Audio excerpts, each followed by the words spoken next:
할렐루야. 주님 살아계십니다. 살아계신 그 주님의 귀한 은혜와 사랑과 또 하나님의 능력이 우리 가운데 풍성하게 되기를 주의 이름으로 축복합니다. 마르틴 루터가 살았던 500년 전에 독일로 여러분들의 좀 초대해 봤으면 좋겠습니다. 지금은 밤이 화려하지만 그 시대의 밤은 텔레비전도 없고 라디오도 없고 아주 적막한 그런 그 밤입니다. 시골에 가셔서 한 2, 3일 지내보신 분들 알겠지만 시골에서는 옆 동네에 있는 개가 짖는 소리도 잘 들릴 만큼 굉장히 적막하고 조용한 그런 동네. 그곳에 한 풍습이 있는데 어떤 풍습이 있냐면 이제 고등학교에 다니는 아이들이 자기들이 남의 집 창문에 가서 이제 노래를 부릅니다. 노래를 잘 부르면 그 집의 주인이 그에게 얼마간의 이제 돈을 주면서 그 아이들이 소위 학비를 버는 그리고 학비를 공급해 주는 장학금을 주는 그런 이제 일들이 전통처럼 있었다고 합니다. 어느 날 루터가 이제 그 어느 집 앞에 가서 그렇게 노래를 불렀습니다. 그런데 그 노래를 부를 때 선뜻 돈을 내어주는 사람도 있지만 가끔은 좀 기분이 안 좋거나 또 성질이 고약한 그런 주인을 만날 경우는 욕을 먹는 경우도 있고 좀 심하면 매를 맞는 경우도 종종 있었다고 하는데 그날따라 그가 노래를 불렀는데 험상궂은 아저씨가 문을 열고 나오는 거예요. 그래서 루터가 도망가야 되겠다 이런 생각을 하고 열심히 도망을 갔습니다. 그런데 그 주인이 싸납기 그지없어서 또 열심히 쫓아오는 거예요. 뭐 학생의 걸음이 어른의 걸음을 어떻게 따라가겠어요. 결국은 붙잡히게 되었습니다. 이제 죽었구나 라고 생각하는데 그의 품 안에서 1년치 학비에 해당하는 커다란 돈을 내어주며 공부 열심히 해 이러고 돌아서서 가는 것을 만나게 되었다는 겁니다. 그날 루터의 고백에 이런 고백이 있습니다. 내가 믿어야 될 것과 믿지 못할 것을 구분하지 못했구나. 내가 겉으로 드러난 모습만 보고 정말 속에 있는 그 따뜻함을 구별하지 못했구나. 이런 생각을 했다고 하는 일기의 한 구절을 보게 됩니다. 파크 팔머라고 하는 분이 쓴 그 용기를 가르치는 것들이라고 하는 그런 책에 나오는 두 가지 이야기를 한번 살펴봤으면 좋겠습니다. 하나는 우리가 일상적으로 차지하는 여러 가지 일들 가운데 두 가지를 늘 경험하게 한다는 거죠. 하나는 다른 사람을 만날 때 공연한 공포심을 가지게 된다는 거예요. 내가 예측할 수 없는 것들을 물어본다거나 또 내가 생각하지 못한 것들을 이야기하는 것을 통해서 내가 당황하는 일들. 아마 우리 성도님들이 그 성경 공부하면서 물어보는 사람들이 있어요. 질문해요? 이렇게 물어보는 아마 그런 공포심이 아닐까 이런 생각을 하게 되죠. 요한 웨슬레도 그런 공포를 경험했던 적이 있었죠. 그가 미국으로 처음 건너가 이제 선교사의 발을 내디뎠을 때 스판겐베르그라고 하는 분이 요한 웨슬레를 만나서 이렇게 질문합니다. 당신 안에 증인을 갖고 있는가? 둘째는 하나님의 성령이 당신의 하나님의 자녀임을 당신의 영과 더불어 증명하고 있는가? 라고 물었습니다. 생각하지 않았던 질문에 요한 웨슬레가 당황하니까 다시 이 스판겐버그가 이렇게 질문합니다. 당신은 예수 그리스도를 아십니까? 제가 생각할 때는 아니 목사가 선교사에게 이렇게 질문해도 되나 싶은데 요한 웨슬레는 그 말을 듣고 잠시 머뭇거리게 되어졌다는 거예요. 그래서 이렇게 대답합니다. 저는 그분이 이 세상의 구주이심을 압니다. 그러자 스판겐베르가 다시 한번 질문하는데 바로 그분이 당신을 구원하셨다는 것을 알고 계십니까? 라고 질문했을 때 네, 제가 그분이 저를 구원하기 위해 죽으셨기를 바랍니다 라고 대답했다는 거예요. 그날의 요한에슬레 일기에는 이렇게 쓰여져 있습니다. 내가 당황해서 의미 없이 내뱉었다 라고 이야기하는 거죠. 우리가 생각하지 않은 질문을 만났을 때 느끼는 두려움들을 우리가 경험하게 되죠. 또 다른 두려움은 여러 가지 다양성을 두려워한다는 겁니다. 나하고 견해가 다른 것, 나하고 생각이 다른 것. 나는 그때 어떻게 해야 될까? 내 뜻을 버리고 저 사람의 생각을 따를 것인가? 무시할 수도 없기 때문에 두려움을 가지게 된다고 하는 겁니다. 우리는 늘 새로운 것을 기대하죠. 그러면서도 옛 생각에서 벗어나지 못하고 옛 경험에서 벗어나지 못하고 그리고 내 삶의 틀에서 벗어나지 못하는 것을 보게 됩니다. 그리고 내가 살아가고 있는 지금의 것들을 고수하려고 하는 마음이 우리 안에 있습니다. 그래서 새로운 진리나 새로운 생각이나 새로운 관점을 받아들이기 어려워하는 상황 가운데 있죠. 이스라엘 백성들의 공통적인 사상이 있습니다. 메시아 대망의 사상입니다. 메시아 그분이 오면 정치, 사회, 경제, 문화 모든 면에서 다 해결되어질 것이다 라고 하는 겁니다. 그럼에도 불구하고 예수님이 이 세상에 오셨는데 예수님을 영접하지 못했습니다. 받아들이지 못했습니다.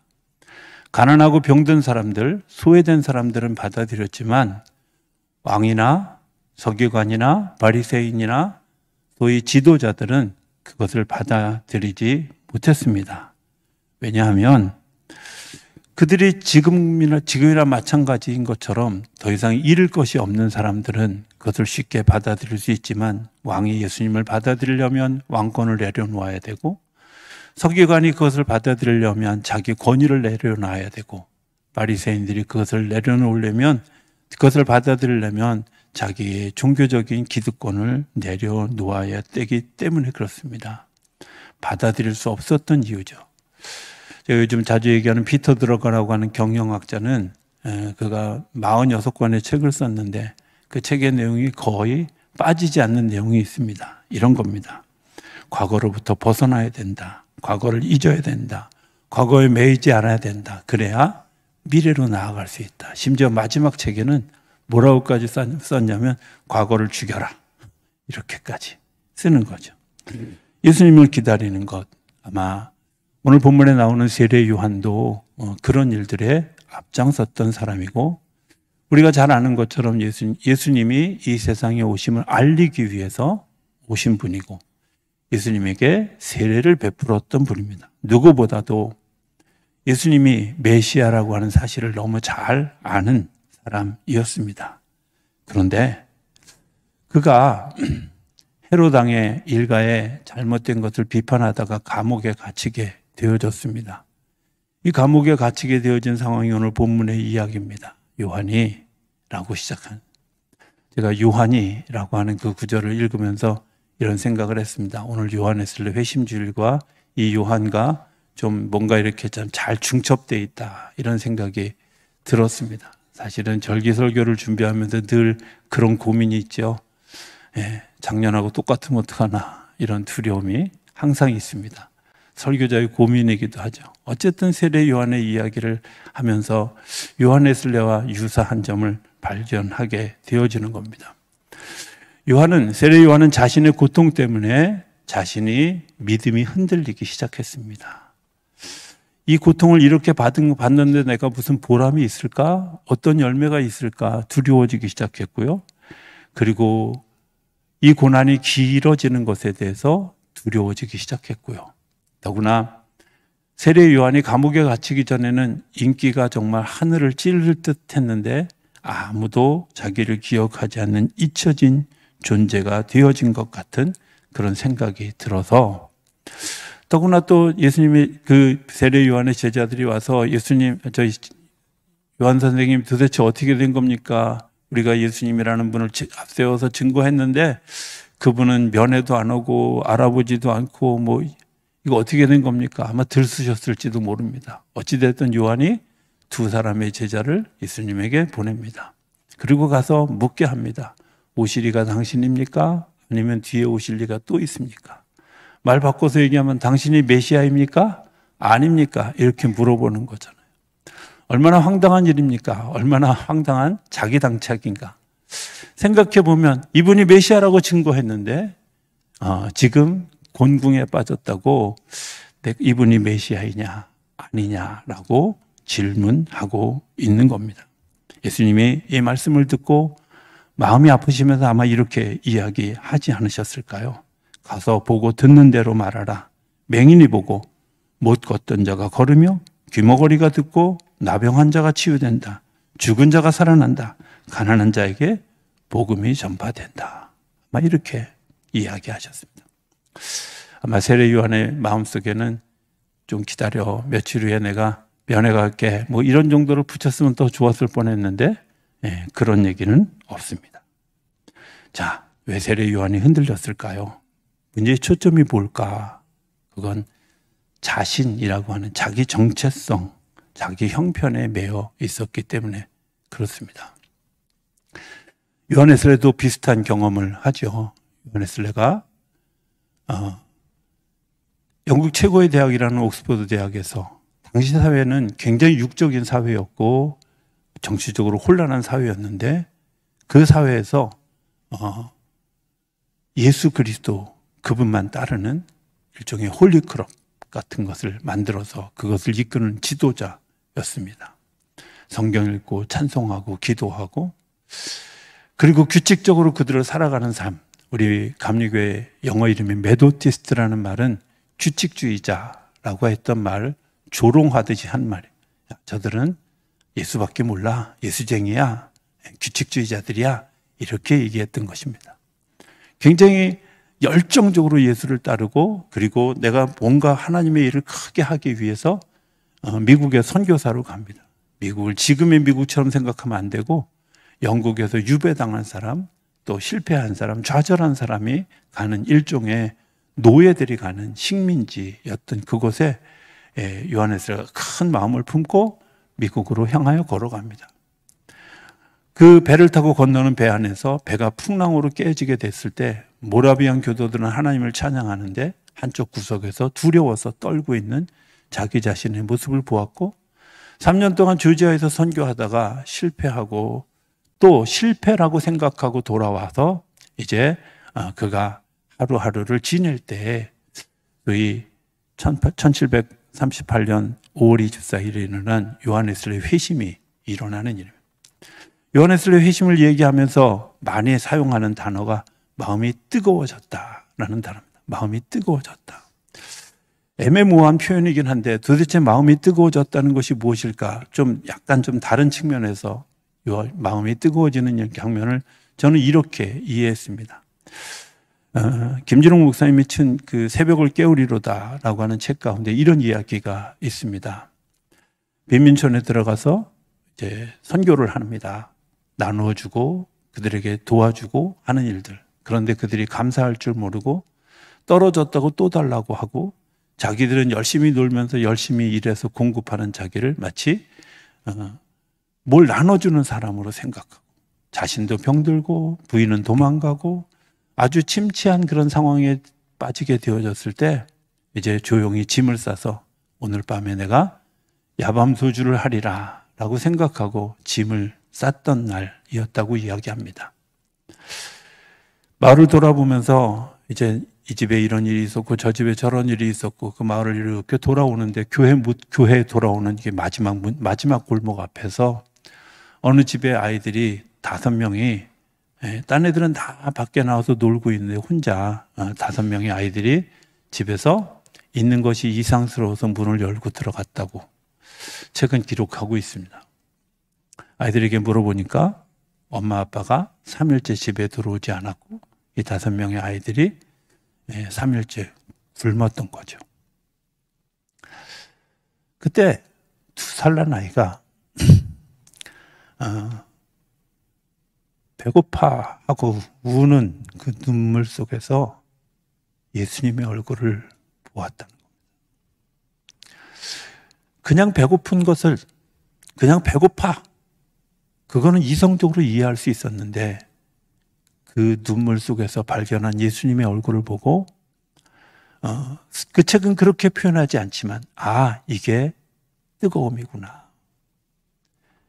이게 내가 나를 향한 하나님의 뜨거움이구나 하는 것을 경험했다는 거죠. 뜨거움은 이런 겁니다. 내가 그냥 일상으로 바라보고 있던 객관적 사실이 나의 것으로 다가오고 주님의 명령으로 다가오고 주님의 사랑으로 다가오고 주님께서 내게 다가오는 것을 경험하는 일이죠. 서둘러 집에 돌아가 국수를 삶아가지고 아이들에게 나눠주고 쌓아놨던 보따리를 풀고 다시 그 일을 하게 되었다라고 하는 이야기를 보게 됩니다. 요한에슬레에게 임했던 그 말, 그 사건 아마 이런 걸 겁니다. 내가 이제까지 규칙적으로 내가 의무에 의해서 어쩌면 그냥 사건으로 내가 그 일들을 해왔지만 이제 내 가슴이 뜨거워져서 주님의 마음이 내 마음이 되고 주님의 심정이 내 심정이 되어져서 내가 이제 주님의 생각으로 주님의 마음으로 일할 수 있게 되어진 것, 이걸 회심이라고 이야기하는 거죠. 오늘 우리들 안에도 내가 예수 믿는 거 그저 그냥 이제까지 해왔던 습관처럼 관습처럼 그리고 행동처럼 그렇게 왔지만 내 가슴을 뜨겁게 하는 일들이 내 삶을 지피우는 일들이 우리 안에 일어나지 않았을 때 좌절에 처하는 때 어떤 때 내가 내 자신을 바라보고 왜 고통은 이렇게 계속되어져?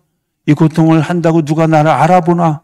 아무도 알아주는 사람이 없는데 그리고 이것 때문에 좌절하는 우리 가운데 주님의 뜨거움이 우리 안에 다가왔을 때 그것을 일어나게 하는 놀라운 능력인 줄로 믿습니다.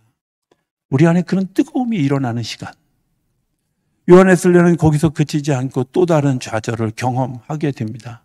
1739년 1월 1일 송구영신 예배를 드리는 곳에서 놀라운 일들이 일어납니다. 자기도 이제까지 경험해보지 못했던 놀라운 일들이 일어나는데 방언을 하고 방언 통역을 하고 예언을 하고 사람들이 성령 안에서 쓰러지는 일들이 일어납니다. 그것이 나중에 문제가 되어져서 영국 성공회에서 요한에슬레에게 강단권을 강단에서 설교하는 권한을 박탈합니다. 오래전에 한 4, 5년 전에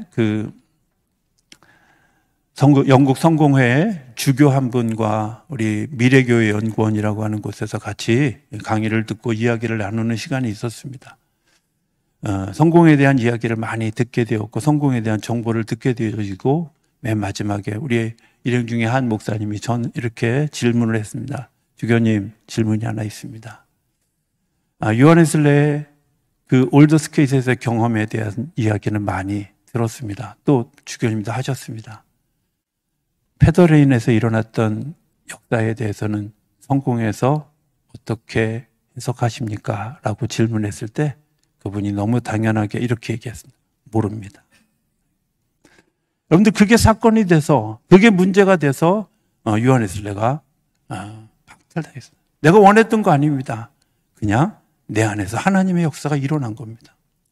그때 좌절하고 넘어졌을 때 요한에슬레의 친구였던 한 목사님이 오늘 본문에 나오는 요한에게 이야기했던 이 이야기, 저는 자가 병든 자가 일어나고 문둥병자가 고쳐지고 그리고 가난한 자에게 복음이 전해지고 죽은 자가 살아나는 일들이 일어났다 이렇게 되어졌다 하고 선포했던 말씀, 그게 요한에슬레를 다시 일으켜 세웠고 요한에슬레를 통해서 하나님의 복음이 전하여지는 일들이 일어나게 되어졌다는 겁니다.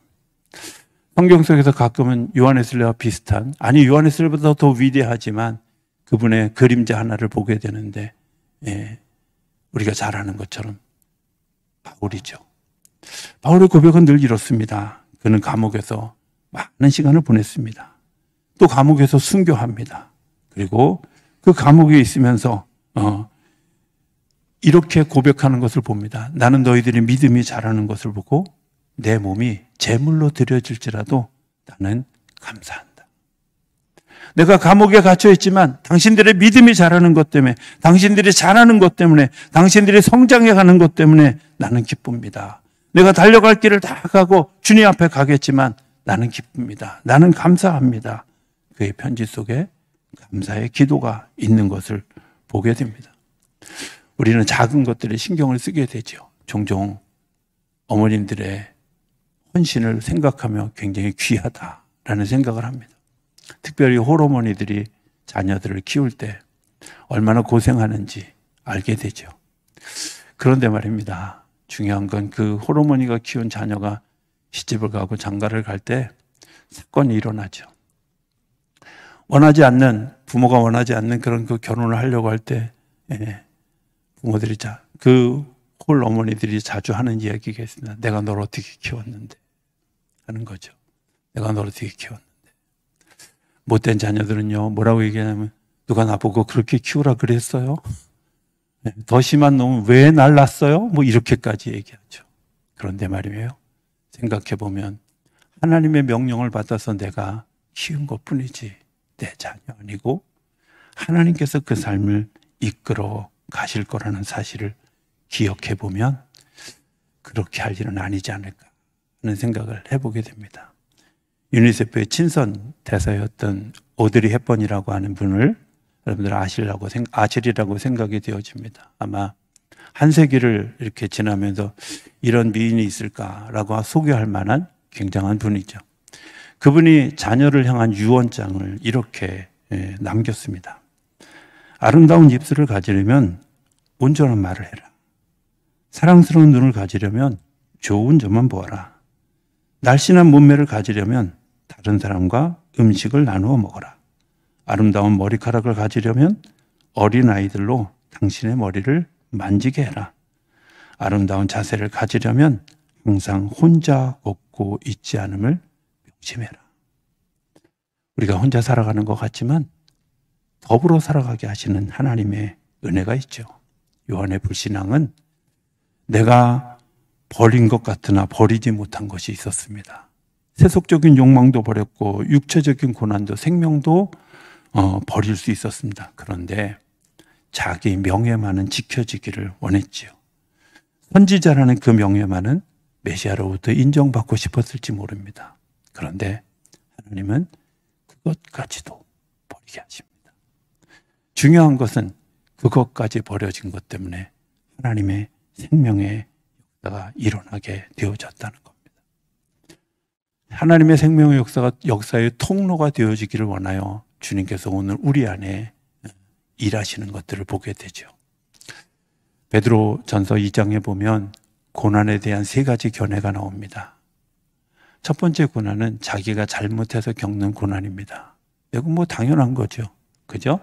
잘못해서 야단 맞는 거, 잘못해서 회초리 맞는 거 당연한 겁니다. 두 번째는 이런 겁니다. 애매하게 당하는 고난입니다.